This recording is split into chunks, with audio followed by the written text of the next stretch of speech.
बोले पंच परमेष्ठी भगवान ने की, अनंत अनंत सिद्ध परमेष्ठी भगवान ने की, बोले नायक नेमिनाथ भगवान ने की, शांतिनाथ भगवान ने की, पार्श्वनाथ भगवान ने की, शासन नायक महावीर भगवान ने की, गोमटेश्वर बाहुबली भगवान ने की, 24 तीर्थंकर भगवंतों की, आचार्य श्री कुंद कुंद गुरुदेव की, आचार्य गुरुदेव श्री देवानंद जी महाराज जी की, मम गुरुदेव श्री जयकृत जी महाराज जी की, समस्त आचार्यों की, तीन गुण करोड़ महाराजों की, द्वादशांगिनी माता की, जैन धर्म की, पूरे परम पूजन ओरिएंट गुणधारी दिव्य सागर जी महाराज की जय। एक राजा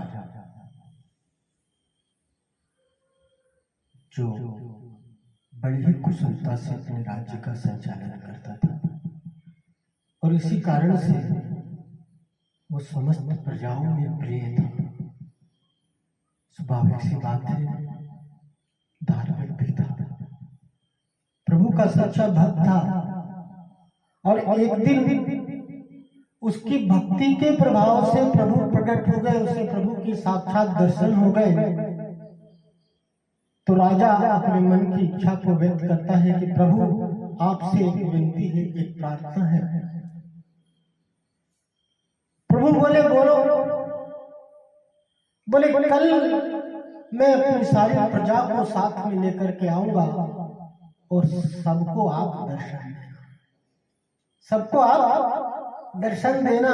जिस तरह से प्रभु आपने मुझे दर्शन दिया है, मैं चाहता हूं सभी आपके दर्शन के लाभ हो। प्रभु बोले ये नहीं हो सकता, तू और कुछ मांग ले, मैं तुझे दे दूंगा, लेकिन तू ये मत मेरे से मांग, मैं सबको दर्शन नहीं दे सकता। राजा बोले प्रभु ये बात तो मेरी आपको माननी पड़ेगी।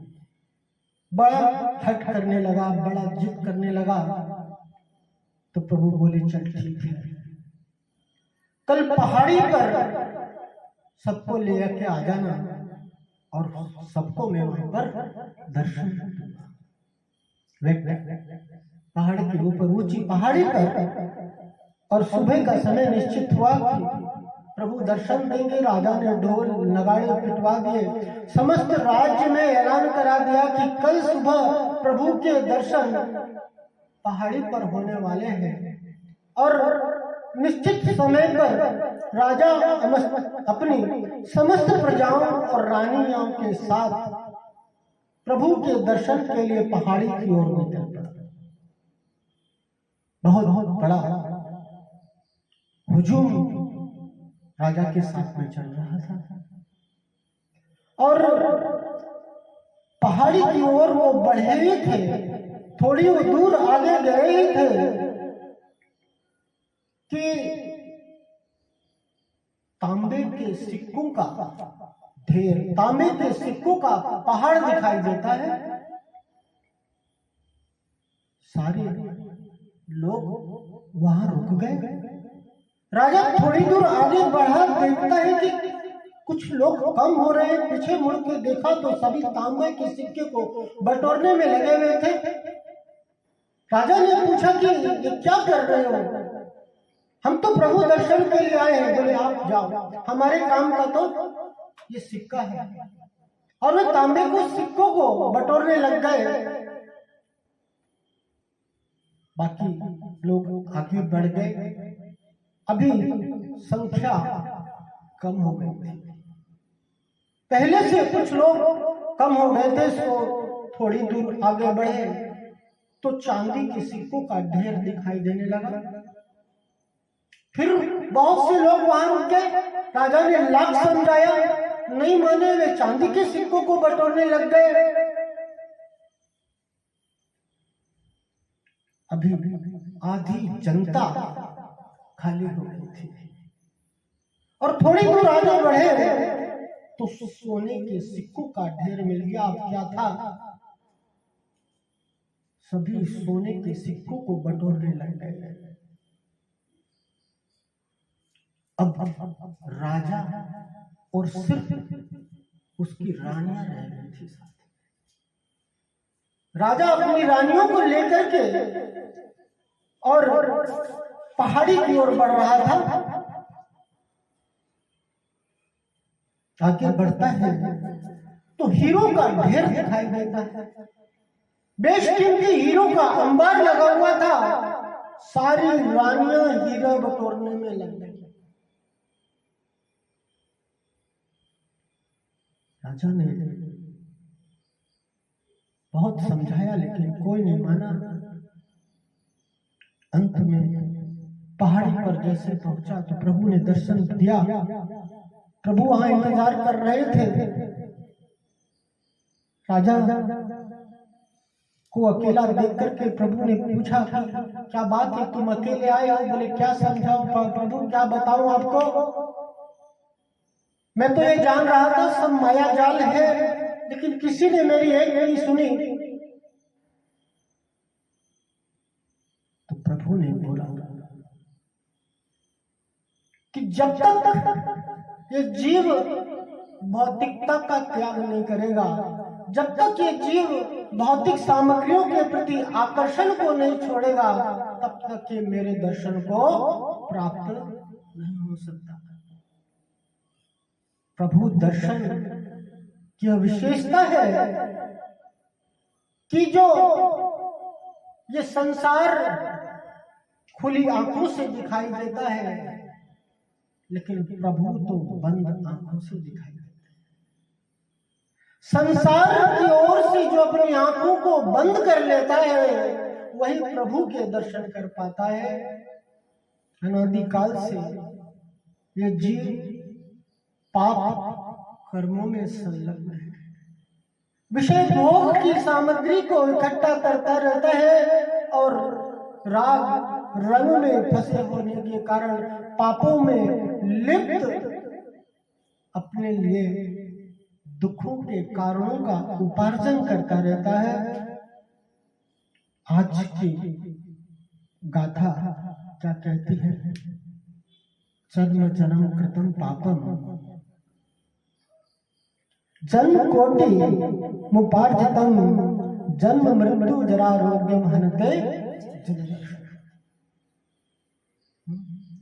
ये पाप का संचय, ये दुख जीवन में कम क्यों नहीं होते?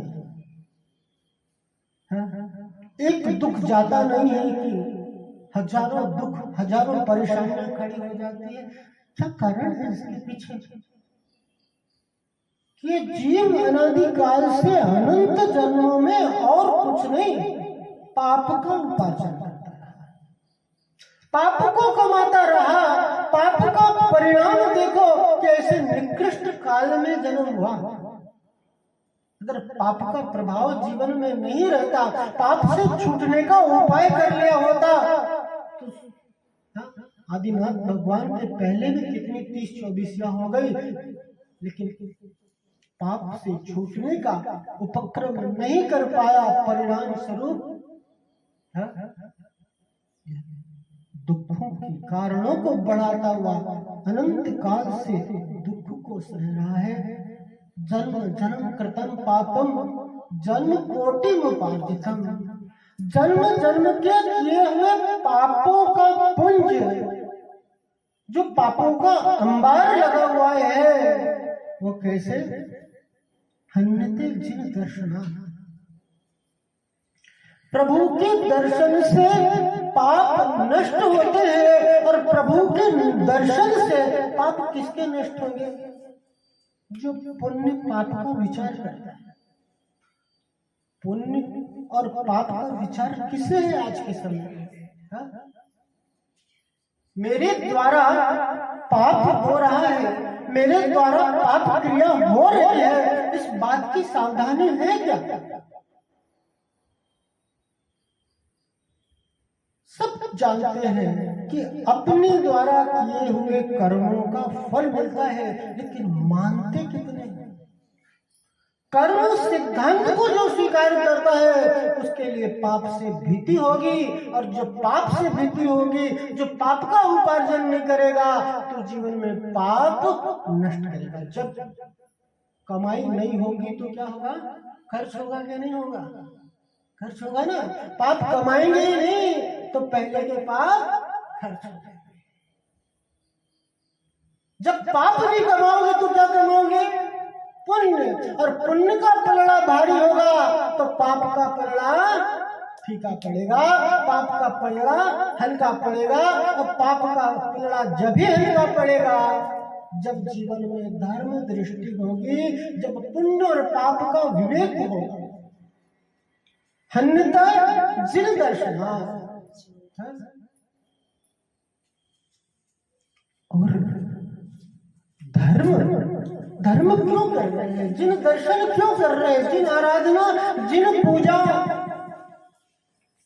का उद्देश्य क्या है, क्यों करते हैं जिन दर्शन, क्यों कर रहे हैं जिन पूजा, क्यों कर रहे हैं जिन आराधना। तो बहुत से लोग कहते हैं और बहुत ही प्रभावी कारण है कि माता पिता ने सिखाया, बचपन से हम सीखते आए हैं, जानते हैं, मंदिर जाया करो, दर्शन किया करो, पूजा किया करो, आराधना किया करो, तो हम सब करते हैं। बचपन में याद है बेटा आज एग्जामिनेशन है आपका, 100 का नोट दे करके भेजते जाना, बेटा गुल्लक में चढ़ा के आना, आज तेरा बर्थडे है, आज मैरिज एनिवर्सरी है, आज धर्म कर जाना, आज दर्शन कर जाना, महाराज जी हैं आज आहार दे आना, क्योंकि आज जन्मदिन है, आज मैरिज एनिवर्सरी है, आज हमारे घर की सालगिरह है, आज हमारे घर को 16 वर्ष हो जाएंगे, 17 वर्ष हो जाएंगे।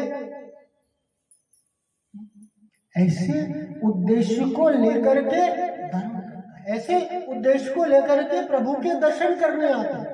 और दूसरा कारण क्या है, हमारे जीवन में बहुत सी संकट है, बहुत से दुख है, बहुत सी परेशानियां है, या यूं कहे पाप कर्म है, और उन पाप कर्म को नाश करने के लिए जिन मंदिर में आते हैं क्यों नहीं आते, कि पाप नष्ट हो जाए।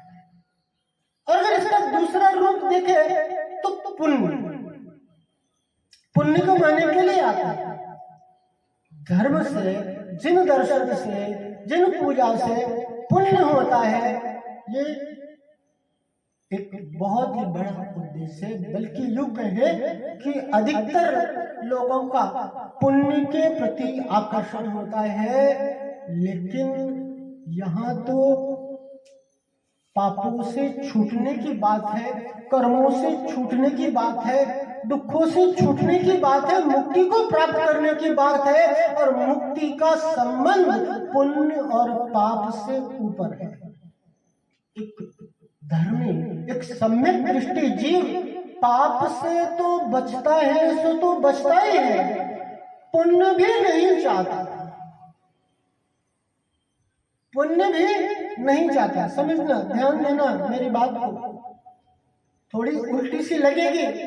पुण्य नहीं चाहता ऐसा कर रहे, पाप नहीं चाहता, यह बात तो समझ में आती है, लेकिन पुण्य नहीं चाहता यह बात समझ में नहीं आ रही।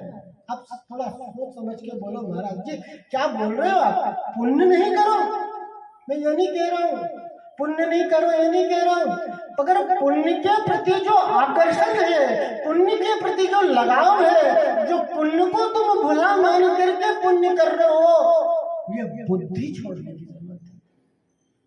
क्योंकि चाहे पुण्य हो चाहे पाप हो, दोनों संसार का ही कारण है। पुण्य से हो स्वर्ग मिलता, नरक मिलता पाप से। पुण्य कर्म से स्वर्ग मिल जाएगा और पाप कर्म से नरक मिल जाएगा। पर मुक्ति रमणी प्राप्त होती आत्मा के ध्यान से।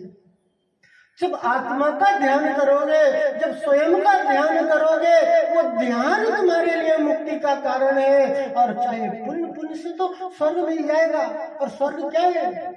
देवगति है ना, और 4 गति रूप तो ये संसार ही है ना। और पुण्य के फल में मिलेगा क्या? भोग सामग्री मिल जाएगी, धन संपत्ति मिल जाएगी, ये सारी अनुकूलताएं मिल जाएगी। लेकिन इन अनुकूलताओं को भोग करके, भोग सामग्री को भोग करके उपार्जन किसका होगा? पाप का ही उपार्जन होगा। चाहे पुण्य हो चाहे पाप हो, दोनों जुड़वा भाई है। पुण्य अच्छा दिखता है, लेकिन फल पाप रूपी है, इसलिए पुण्य के प्रति जो लगाव है, पुण्य के प्रति आसक्ति है, वो छोड़ने के बाद पुण्य क्रिया नहीं छोड़ना, पुण्य की क्रिया नहीं छोड़ने की बात है, लेकिन पुण्य की क्रिया मेरी आत्मा के ध्यान के लिए हो, मेरी आत्मा के कल्याण के लिए हो। अपनी आत्मा को, स्वयं को लक्ष्य में लेकर के किया गया सारा पुण्य तुम्हारे संसार और छेद का कारण होगा। जहां स्वयं से लक्ष्य छूटा तो वो सब अनंत संसार का कारण है। जन्म जन्म कृतम पापम जन्म कोटि उपार्जितम, जन्म अनंत जन्मों में उपार्जित किया गया हुआ पाप हन्यते जिनेंद्र देव के दर्शन से नष्ट होते हैं। और ये पाप का उपार्जन किस लिए करता है? भोग सामग्री को प्राप्त करने के लिए, अपने राग की पूर्ति करने के लिए करता है। लेकिन यह भोगों की वास्तविकता क्या है? भोगों की वास्तविकता को जाना, भोगों की विरक्ति के लिए, भोगों से आसक्ति को घटाने के लिए आचार्य पूज्यपाद स्वामी सूत्र के माध्यम से बताते हैं, आरंभे तापकान प्राप्ता वत्रित्री प्रतिपादिकान अंते सदस्तुज्जान कामन कामम का सेवते सुधि। क्या कह रहे हैं? देखो ये भोग कैसे है? ये भोग रोग समान है। होशियार बन के तू देख ले, तेरा यार बन करके तुझे चारों गति में रुला। भोग बहुत अच्छे लगते हैं, लेकिन भोगों को भोग करके, भोगों को प्राप्त करके तेरा भला कभी नहीं होने वाला है। तू ही संकट में पड़ने वाला है, तू ही परेशानी में पड़ने वाला है। कारण क्या बता रहे? आरंभे ताप का, कि प्रारंभ में तपन की उत्पत्ति होती कि इच्छा मन में उत्पन्न हुई, तपन संताप वहां से शुरू हो। कोई चीज खरीदनी है तो परेशानी वहां से शुरू हुई कि नहीं? ये चीज ये चाहिए, ये मैं कैसे लेकर के आऊं? आरंभ में प्रारंभ में ताप, प्रारंभ में आकुलता का कारण बनती है। ये सारे जो पुण्य के कार्य है, ये सब आकुलता का कारण है। ये जो प्रवचन सुनने आने हैं ना, ये भी आकुलता ही बनती है।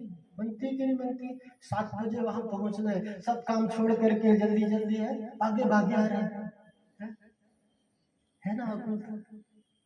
पिक्चर जाना है तो कितनी आकुलता रहती है। पहले से टिकट बुक करके, तो कहीं ट्रैफिक में फंस गए तो आधी पिक्चर निकल जाएगी। शादी में पहुंचना है, अरे 7 बजे का तो तोरण था और यहाँ 6 बज गए, अभी वो तैयार नहीं हुआ, वो ऐसा नहीं हुआ, आधा नहीं, ये परेशानी वो परेशानी, सबको लेके चलना है। दुनिया भर आरंभ ताप, प्रारंभ से कष्ट शुरू हो जाता है, प्रारंभ से परेशानियां शुरू हो जाती और अतृप्ति प्रतिपाद। अब जब प्राप्त हो गया तो शांति मिल जानी चाहिए ना। अब जब प्राप्त हो गया तो सुखी हो जाना चाहिए। भाई बहुत सालों से तमन्ना थी मकान बनाने की,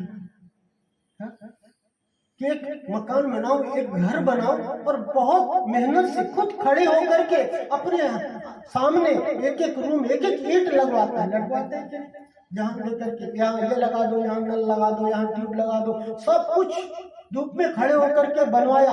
अब जब मकान बन गया, गृह प्रवेश हो गया, तब तो अच्छा लगना चाहिए ना। अब क्या हुआ? गैराज बनाया है तो गाड़ी भी तो होना चाहिए।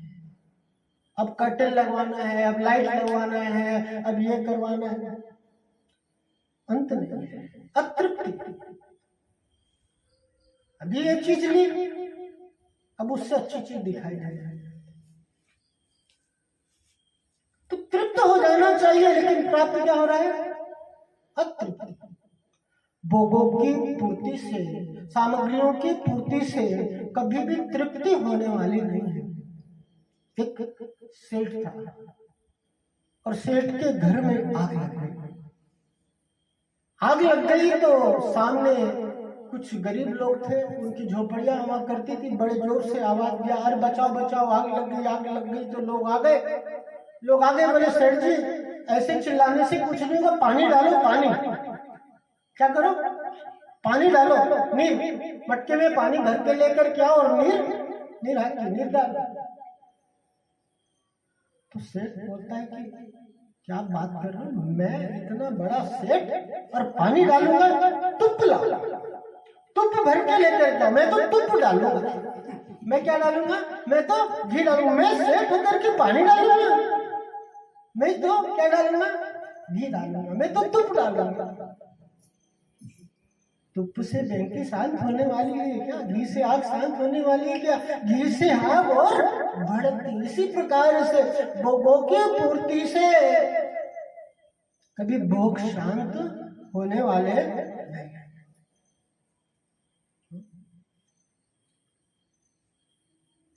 तृष्णा की खाई खूब भरी, पर रिक्त रही वह रिक्त रही। जितना इसकी पूर्ति करते जाओ उतना उतना खालीपन सब महसूस होता है। और पानी बतासा खाए, पानी बतासा, पानी पूरी होती है ना, बहुत पसंद है ना, कैसे जाते हैं ना। और क्या बोलते हैं, भैया मसाला तेज कर देना इसमें। और उसने क्या किया, मिर्च बढ़वा ली।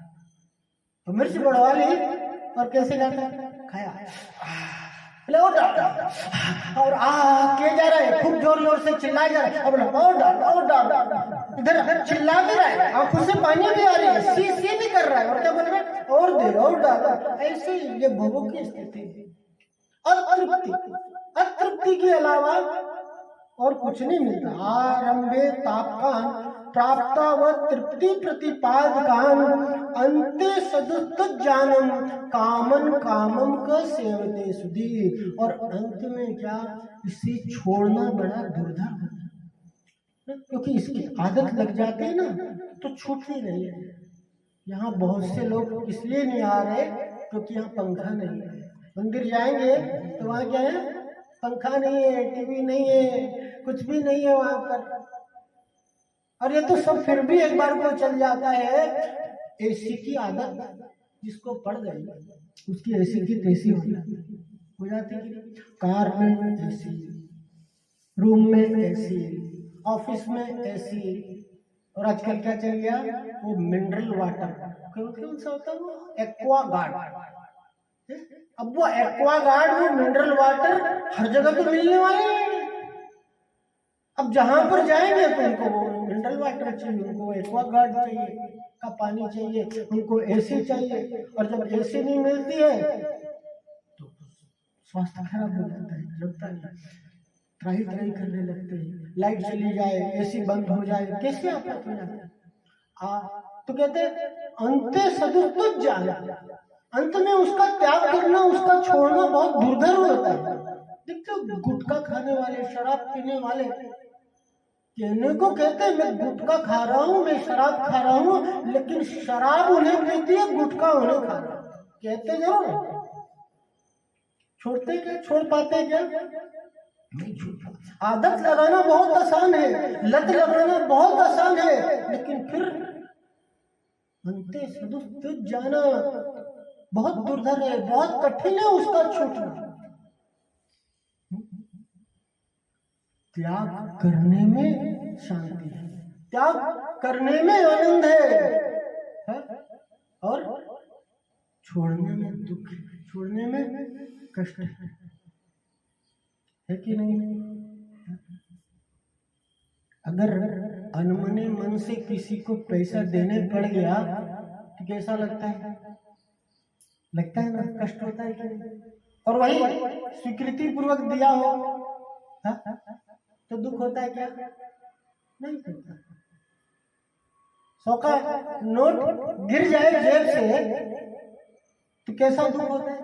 होता है। यहाँ पर आसक्ति छोड़ने की बात है, लगाव के छोड़ने की बात है। तेरे अंते सदुत्त जानम कामम कामम का सेवते सुधी, ऐसे भोगों की कामना कौन बुद्धिमान पुरुष करेगा जो उसके कष्ट का कारण है। और किसके लिए इस भोग सामग्री की व्यवस्था कर रहे हैं, किसकी पूर्ति के लिए इसको इकट्ठा कर रहे हैं? तो कह देंगे शरीर के लिए कर रहे हैं महाराज, जो शरीर कहता है वैसा वैसा हम करते हैं। लेकिन आगे की गाथा क्या कह रही है? जन्म मृत्यु जरा रोग्यम हन्यते जिन दर्शना। जन्म मृत्यु जरा, जन्म मरण और जरा यानी बुढ़ापा, ये 3 प्रकार का रोग इस जीव को लगा हुआ है। और इस रोग से मुक्ति किससे मिलती है? जिन धर्म से। और जन्म मृत्यु से, जरा से मुक्ति उसे मिलेगी जिससे जन्म का नाश करेगा, अर्थात शरीर की प्राप्ति ही संसार का कारण है। जब तक कर्म शेष है तब तक संसार है, और जब तक संसार है तब तक शरीर है, और जब तक शरीर है तब तक दुख है। सारी आकुलता, सारी परेशानी, सारे कष्ट का कारण क्या है? ये शरीर। इस शरीर के ही तो जुगाड़ में लगे हुए, इस शरीर की तो सारी अवस्था में लगे हुए, इस शरीर को ही तो सारी अनुकूलता प्रदान करने में लगे हुए। सारे संताप, सारे दुख का कारण और क्या है? ये शरीर। ये सगे संबंधी भी तो तुम्हें इस शरीर के कारण ही मिले। ये जो माता पिता पुत्र मित्र आदि जिन्हें तुम अपना मान रहे हो, वो भी कैसे मिले? इस परिवार में तुम्हारा जन्म हुआ, इसलिए ये लोग तुम्हारे अपने हो गए। तो मूल में कष्ट का कारण क्या है? शरीर। शरीर से राग को हटाना होगा, और शरीर से राग को हटाने के लिए शरीर के स्वरूप का विचार करना। आगे आचार्य क्या कह रहे हैं? भवन्ति प्राप्य यत्संग मसुचिनी सुचिन्नपि स काम संतापस्तत् तदर्थम प्रार्थना वृथा।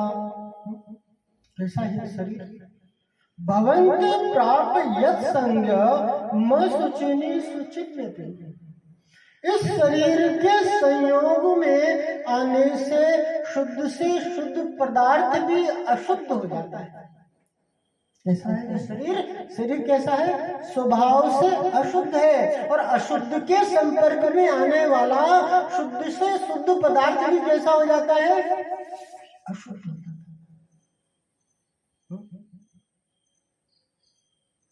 बहुत अच्छा मिष्टान बनवाया और बनवा करके और लिया हाथ में, और हाथ में लेकर के और मुंह में डाल ही रहा था। तो सामने वाला देख रहा है उसको, सामने वाला उसको देख रहा है, तो क्या कर रहा है?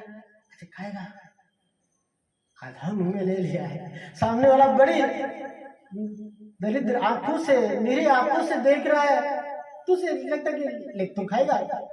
अब आप बोलो वो क्या कहता है? बेड़ आप भी कहता है कि क्या कभी खाया नहीं, अभी लिया नहीं, अभी मुंह के अंदर ही डाला है। लेकिन इस शरीर का स्वभाव देखो कि उस मुंह से निकाला हुआ चीज कोई कितना भी उसके लिए प्यारा हो, कितना भी उसके लिए इष्ट हो, वो स्वीकार नहीं करेगा। दूसरे की छोड़ो, अब स्वयं की सोचो। अब वो सोच रहा अंदर ले लिया ना, अब सोचता शाम को खाऊंगा, निकाल के फ्रिज में रख देता हूँ, शाम को कर लेगा क्या?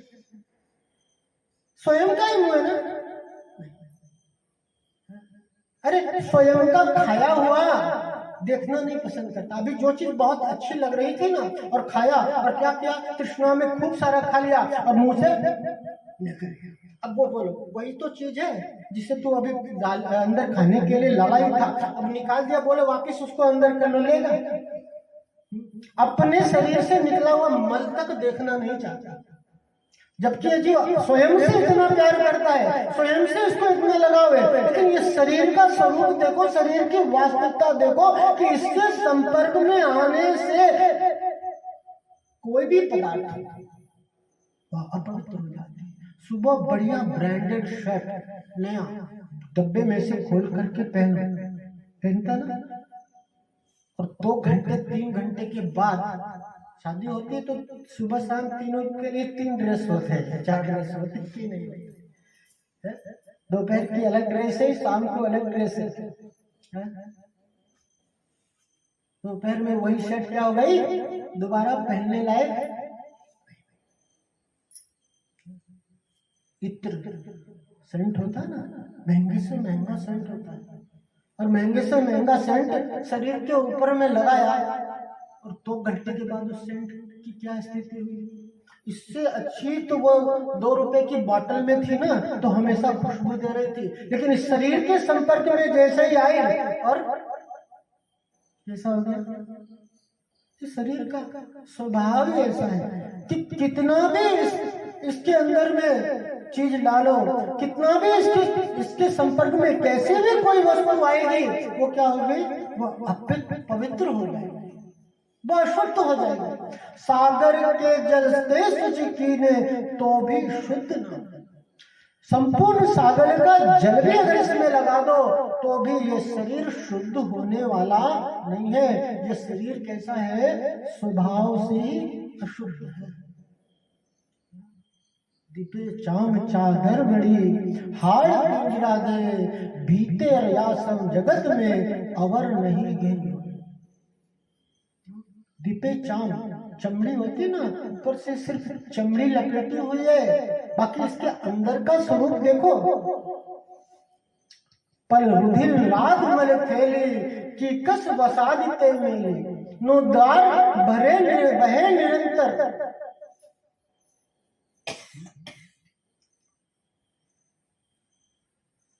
पल यानी मांस, रुधिर यानी रक्त, राग यानी पीप, मवाद घाव होता है ना, फोड़ा फुंसी हो जाती है तो कैसे मवाद निकलता है।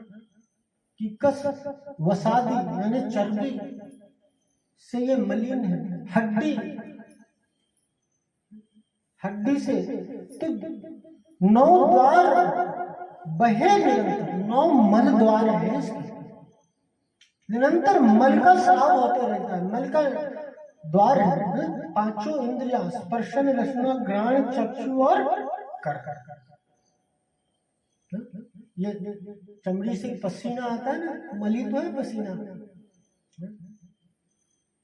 रसना जीव, और जीव से लार मल, और 2 आंख, आंखों से की काई निकलती है, कान 2 कान से मैल निकलते, नाक के 2 द्वार होते और मलमूत्र के 2 द्वार होते। इस प्रकार से 9 द्वारों से निरंतर क्या हो रहा है, मल का स्राव हो रहा है। अरे अंदर जो भरा होगा वही तो बाहर निकलेगा। बाहर से बहुत रूप पर आकर्षित होता है, बाहर से बहुत सुंदर रूप पर आकर्षित होता है। चेहरे को शीशे में देख करके बहुत नहीं आता, मैं कितना सुंदर लग रहा हूँ, मैं कितना अच्छा लग रहा हूँ, लेकिन वास्तविक रूप कैसा है, यही चमड़ी ऊपर की हट जाएगी ना, देखना नहीं पसंद करता।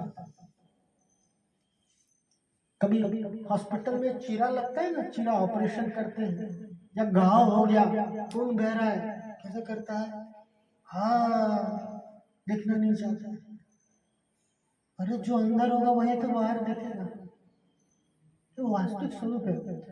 राचन योग न जाको विरचन योग सही है, इसमें रचना नहीं, इससे विरक्त होना सही है। क्या कह रहे हैं, भवंती प्राप्त जत संग मसुचिनी सुचिन्नवी स कामा संतस तापस तदर्थ प्रार्थना था। और क्या होता है कि स कामा संतत यानी निरंतर, निरंतर तापस, क्या निरंतर तापस, निरंतर कर क्या है, दुख का, ताप का, संताप का कारण पैदा करने वाला ये शरीर है। इसके लिए कितनी भी पूर्ति कर दो, लेकिन ये शरीर कभी तृप्त नहीं होने वाला है, इस शरीर का कभी भला नहीं होने वाला है। ऐसा जान करके कामम कामम का सेवते सुधी तदर्थ प्रार्थना था। क्या कह रहे हैं कि शरीर की भले की इच्छा करना व्यर्थ है, निरर्थक है।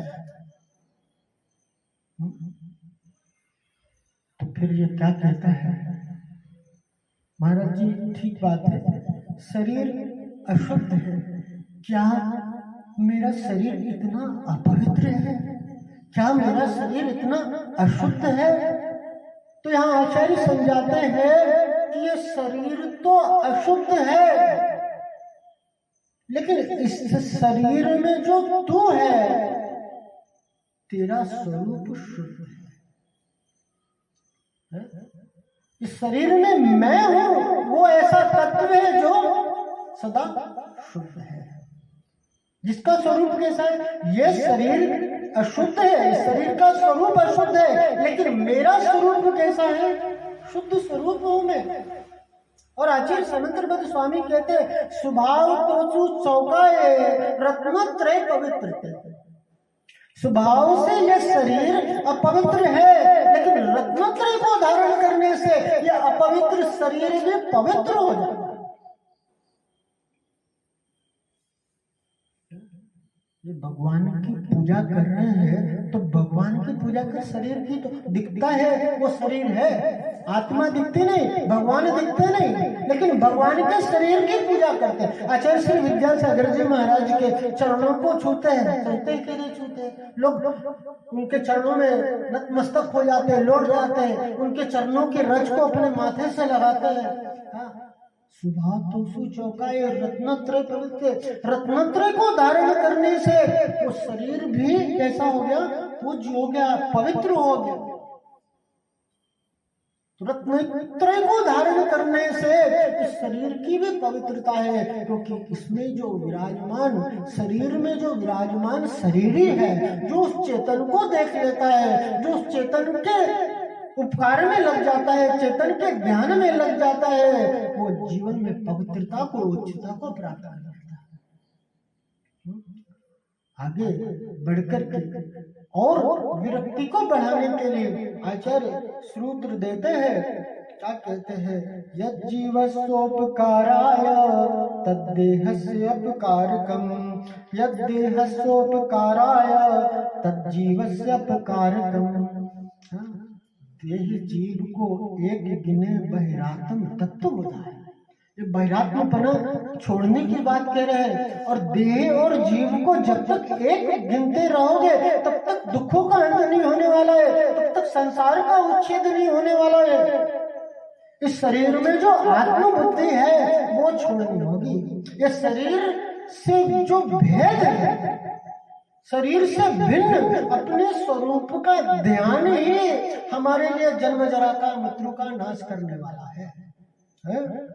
जन्म मृत्यु जरा रोग्यम हन्यते जन्म, शरीर से भिन्न अपने आप की अनुभूति। और आचार्य क्या कह रहे हैं? यद जीवस्योपकाराय तद्देहस्य अपकारकम, यद देहस्योपकाराय तज्जीवस्य अपकारकम। जीव का उपकार करोगे तो देह का अपकार होगा, और देह का उपकार करोगे तो जीव का अपकार होगा। अपने आप को जो जीव जानता है और मानता है वह जीव का उपकार करेगा। अरे पड़ोसी के घर को सजाने संवारने जाते हैं क्या? और ये शरीर क्या है?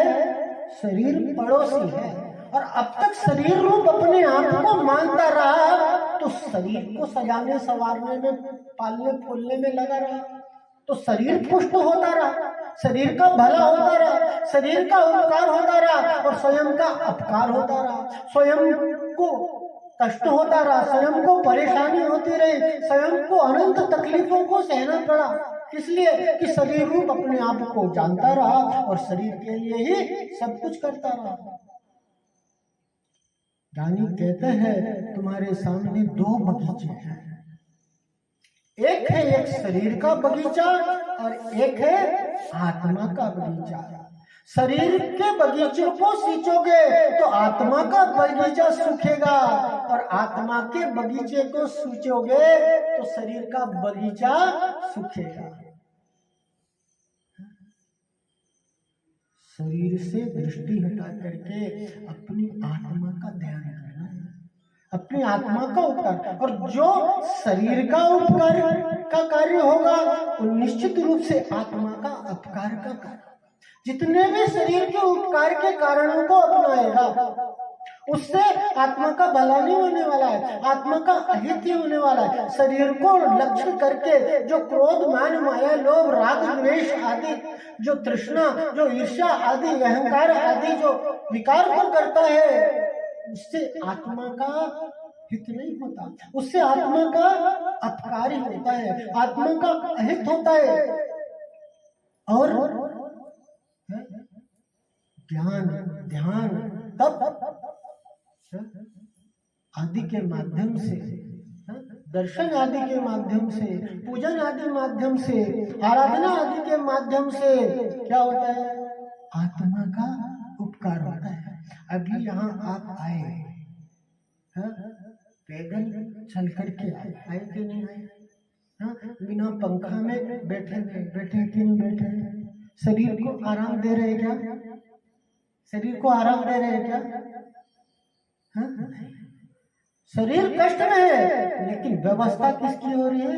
आत्मा के सुख की व्यवस्था हो रही है, आत्मा के आराम की व्यवस्था हो रही है। स्वयं के कल्याण, स्वयं के हित के कारणों को जीवन में अपनाया जा रहा है।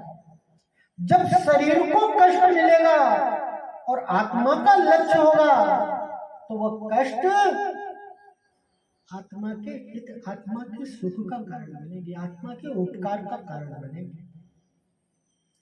और जब आत्मा को भूल करके शरीर को लक्ष्य में लेकर के चलेगा भोग विलास आदि के माध्यम से, तो उसमें क्या होगा?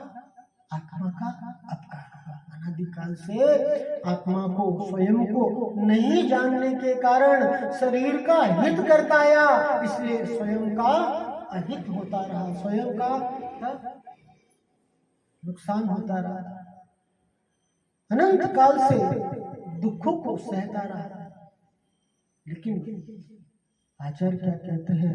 स्वयं को जानो, स्वयं को पहचानो और स्वयं को लक्ष्य में लेकर के सारे कार्य को करो। अपनी आत्मा का ध्यान करो। ध्यान से कर्म नष्ट होते हैं। क्या कहते हैं?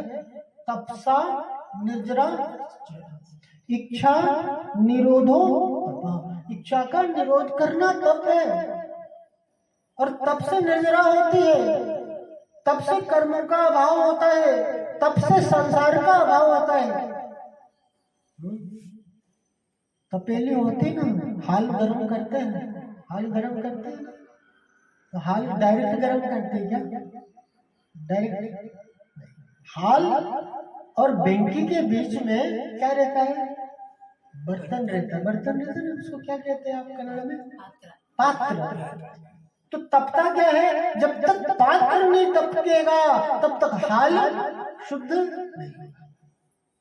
उसी प्रकार से शरीर तपेगा नहीं जब तक आत्मा शुद्ध नहीं।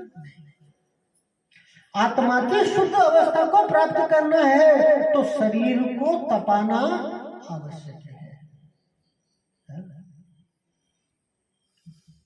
शरीर को तपाना यानी कष्ट, तो कष्ट तप बैठ तप।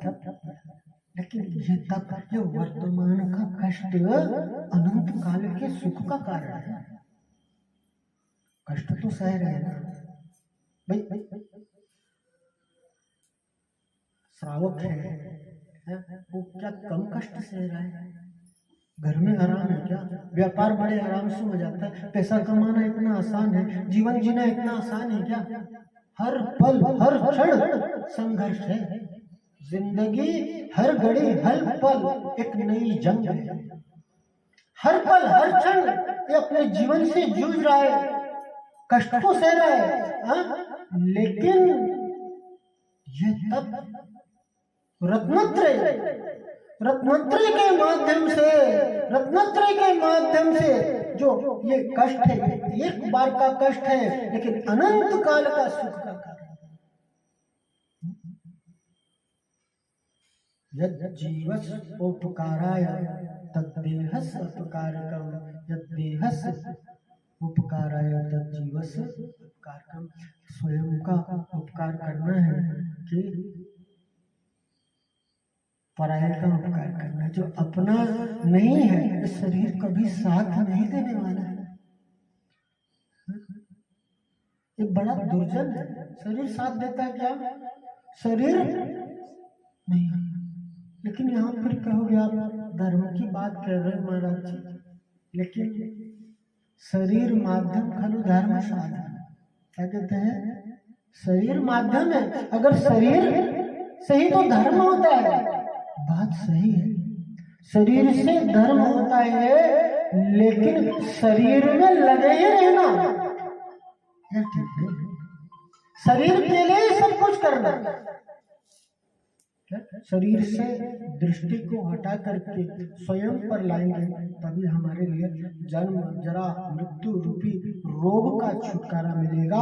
शरीर के रोग को तो रोग माना, लेकिन वास्तविक रोग क्या है? तो आचार्य क्या कह रहे हैं? जन्म मृत्यु जरा रोग्यम हन्यते जिन दर्शन। जन्म मृत्यु जरा रूपी रोग के उपचार में लग जाओ, और उस रोग का उपचार तभी होगा जब भोगों से दृष्टि हटेगी, शरीर से दृष्टि हटेगी और उपयोग की दिशा स्वयं की ओर आएगी, तभी अपने हित का मार्ग प्रशस्त होगा। स्वयं को लक्ष्य में लेकर के जब तक नहीं चलेंगे, जीवन में धर्म की शुरुआत नहीं हो सकती, अपने हित का मार्ग प्रशस्त नहीं हो सकता। एक कहानी के माध्यम से अपनी बात को समाप्त करूंगा कि शुभम चक्रवर्ती की चर्चा स्वर्गों में होती थी कि शुभम चक्रवर्ती जैसा सुंदर रूप नहीं, इतना सुंदर रूप है कि इसको देखे नहीं भी बनता है। तो देव उसके रूप को देखने के लिए स्वर्ग से आ गए, और जब देखने के लिए आए तो सुबह के समय वो अपनी व्यायामशाला में कसरत कर रहा था, और देव देख करके बड़े प्रसन्न होते। जैसा सुना था वैसा ही पाया, और बहुत प्रशंसा करते शुभम चक्रवर्ती की। तो शुभम चक्रवर्ती को अभिमान आ जाता है, कहता क्या है कि ये तो रूप कुछ भी नहीं है मेरा, ये तो क्या धूल से दूषित है। तुम तो आना, जब मैं राजमहल में अपनी राजगद्दी पर बैठता हूँ तब वहां आकर के देखना, तब तुम्हें मालूम पड़ेगा मेरा रूप कैसा। जब राजमहल में राजगद्दी पर जैसे ही वो विराजमान हुआ और देव लोग देखने के लिए आए तो बोले, राजन वो रूप नहीं है जो सुबह व्यायामशाला में देखा था। बोले, क्या बात कर रहे हो? बोले, हाँ राजन मेरी बात मानो। बोले, मैं नहीं मानता। बोले, एक पात्र बना। अब पात्र मंगाया गया और राजा को बोला गया, शुभम चक्रवर्ती को उनको बोला गया कि इसमें थूको, और जैसे ही उन्होंने थूका तो उसमें कीड़े बिलबिला रहे थे, कोड़ के कीड़े बिलबिला रहे थे। कुष्ठ का रोग था उन्हें, और जैसे ही कुष्ठ रोग का आभास होता है उन्हें वैराग्य की प्राप्ति हो जाती है, संसार शरीर से वैराग्य हो जाता है, और वे मुनि दीक्षा को धारण कर लेते हैं और भीषण तप को तपते हैं। अब जिस प्रकार से उनके रूप की चर्चा स्वर्ग में हुआ करती थी, अब उनके तप की चर्चा स्वर्गों में होने लगी। देव फिर आए, उनकी तप की परीक्षा करने के लिए फिर आए, और क्या कहते हैं कि मुनिराज हमारे पास एक औषधि है जो आपके इस कुष्ठ के रोग को दूर कर सकती है। हमारे पास एक औषधि है जो आपके इस कुष्ठ के रोग को दूर कर सकती है। तो शुभम चक्रवर्ती ने जो कहा उस उत्तर में सारा सार है। क्या कहते हैं कि कुष्ठ के रोग की दवा तो तुम्हारे पास में है, लेकिन जन्म जरा मृत्यु की अगर दवा हो तो मुझे वो दवा दे, मुझे वो दवा चाहिए। इसी प्रकार से जो अपनी आत्मा स्वयं को लक्ष्य में लेकर के चलते हैं, स्वयं को जानते हैं और रत्नत्रय को धारण करते हैं, वही इस संसार समुद्र से पार होते हैं। शुभम चक्रवर्ती ही क्या, जितने भी आज तक सिद्ध हुए, उन्होंने शरीर से दृष्टि को हटा करके अपनी आत्मा में दृष्टि को लेकर के आए। अपनी आत्मा के श्रद्धान ज्ञान और आत्मा में लीनता ही वो माध्यम है जो हमारे लिए मुक्ति की प्राप्ति कराता है। इसी मंगल भावना के साथ कि हम सभी का ध्यान, हम सभी का उपयोग पर से हट करके स्वयं में आए और स्वयं को लक्ष्य में लेकर के हम अपने जीवन में पल पल क्षण क्षण धर्म के माध्यम से, आत्म ध्यान के माध्यम से अपने मनुष्य जन्म धर्म को सफल और सार्थक करेंगे। इसी मंगल भावना के साथ यही बोले पंचम परमेष्ठी भगवान की, अनंत अनंत से परमेष्ठी भगवान की, मूल नेमिनाथ भगवान की, शांतिनाथ भगवान की, पार्श्वनाथ भगवान की, शासनाथ महावीर भगवान की, गोमटेश्वर बाहुबली भगवान की, 24 तीर्थंकर भगवंतों की, आचार्य श्री कुंकुम गुरुदेव की, आचार्य गुरुदेव श्री देवानंद जी महाराज जी की, मम गुरुदेव श्री जयदत्त जी महाराज जी की, समस्त आचार्यों की, 3 गुरु 9 करोड़ महाराजों की, द्वादशांजन वाणी माता की, जैन धर्म की। परम पूजन नरेश गुणधर दिव्य सागर जी महाराज की जय।